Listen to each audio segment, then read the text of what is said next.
Hello बच्चों, हमारे सामने एक सवाल है। एक एलईडी बल्ब की अपेक्षा फिलामेंट बल्ब की प्रदीप्त तीव्रता कम क्यों होती है? ठीक है, इस सवाल को समझने से पहले हम इस सवाल की मुख्य अवधारणा को समझते हैं। तो हम इस सवाल की मुख्य अवधारणा को देखते हैं। ठीक है, मुख्य अवधारणा। तो हमारे सवाल को समझने से पहले हम इसको समझते हैं, ज्योति दक्षता क्या होती है।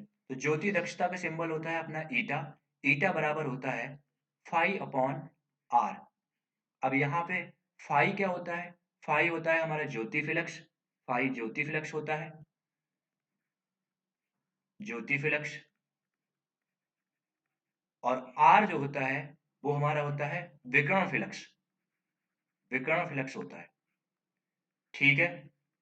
अब अगर हमने मान लिया कि हमारे पास कोई एक सोर्स है, कोई एक स्रोत है, उस स्रोत से प्रकाश निकल रहा है। अगर उस स्रोत से निकलने वाले प्रकाश के लिए अगर ईटा का मान ज्यादा है, तो ईटा का मान ज्यादा करने के लिए हमको इसका फाई का मान यानी कि ज्योति फ्लक्स का मान को ज्यादा करना होगा। ठीक है। तो अगर फाई का मान ज्यादा है तो हम सीधे सीधे देख लेंगे कि हमारे पास ईटा है। ईटा क्या है? ईटा है हमारे पास ज्योति दक्षता। ईटा ज्योति दक्षता है। तो ज्योति दक्षता के मान को ज्यादा करने के लिए ज्योति फ्लक्स का मान जो है कैसा होना चाहिए? ज्यादा होना चाहिए। ठीक है। अब ये एलईडी बल्ब होता है। तो इस एलईडी बल्ब के लिए इस ईटा का मान जो होता है वो होता है अपना 300। 300 ल्यूमेन प्रति वाट। 300 ल्यूमेन प्रति वाट। ठीक है। और जो ये एलईडी के लिए है, ठीक है, एलईडी के लिए है ये। और जो हमारा नॉर्मल बल्ब होता है या फिर हम इसको फिलामेंट बल्ब कहते हैं, ठीक है, कि फिलामेंट बल्ब होता है, उसके लिए जो ईटा का मान होता है वो 16.6 ल्यूमेन प्रति वाट है। ठीक है, ल्यूमेन प्रति वाट है। अब यहां से हम थोड़ा सा ज्योति फ्लक्स के बारे में भी समझ लेते हैं कि ज्योति फ्लक्स क्या होता है।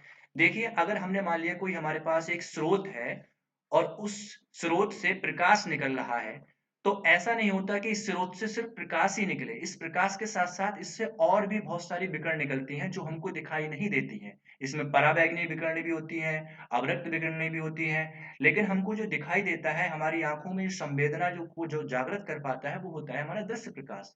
ठीक है। तो जो ज्योति फ्लक्स जो होता है उसमें हम सिर्फ और सिर्फ इस स्रोत से निकलने वाले दृश्य प्रकाश को कंसीडर करते हैं, दृश्य प्रकाश के बारे में देखते हैं। ज्योति फ्लक्स में इस स्रोत से निकलने वाले दृश्य प्रकाश के बारे में। और विकर्ण फ्लक्स में क्या होता है कि हम इस स्रोत से जो टोटल विकर्ण निकलेगा, जैसे इसमें हीट भी हो सकती है, पराबैंगनी किरणें भी हो सकती हैं, और भी किरणें हो सकती हैं। तो इस विकर्ण फ्लक्स में हम कुल कुल विकर्ण को कंसीडर करते हैं, कुल विकर्ण के बारे में सोचते हैं। ठीक है। यहाँ तक ज्योति फ्लक्स में किसको सोचते हैं हम, किसके बारे में देखते हैं? हम दृश्य विकिरण के बारे में देखते हैं, दृश्य विकिरण के बारे में देखते हैं। और विकिरण फ्लक्स में हम किसको देखते हैं? कुल विकिरण के बारे में देखते हैं।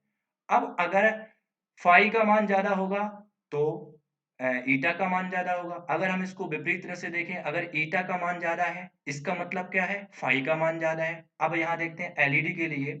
एलईडी के लिए ईटा का मान कितना है? 300। और फिलामेंट बल्ब के लिए ईटा का मान कितना है? 16.6। इसका मतलब क्या है कि एलईडी के लिए ईटा ज्यादा है। और ईटा ज्यादा कब होता है? जब फाई ज्यादा होता है। और फाई का संबंध किससे होता है? दृश्य विकिरण से होता है। अतः अगर एलईडी बल्ब है तो उसके लिए ईटा ज्यादा है। ईटा ज्यादा है तो मतलब फाई ज्यादा है। इसका मतलब यह है कि एलईडी बल्ब से निकलने वाला दृश्य विकिरण जो है ज्यादा होता है, जबकि फिलामेंट बल्ब से निकलने वाला दृश्य विकिरण का मान जो है कम होता है। तो एलईडी बल्ब के लिए दृश्य विकिरण ज्यादा होता है। किसके लिए? एलईडी के लिए। ठीक है। और अगर हम फिलामेंट की बात करें तो फिलामेंट के लिए जो है दृश्य विकिरण का मान कैसा होता है? फिलामेंट के लिए वो थोड़ा कम होता है। इसके लिए कम होता है, इसके लिए ज्यादा होता है। ठीक है। थोड़ा नहीं, कई गुना का फर्क होता है। ठीक है। आशा करता हूं आपको ये सवाल समझ में आया होगा। धन्यवाद।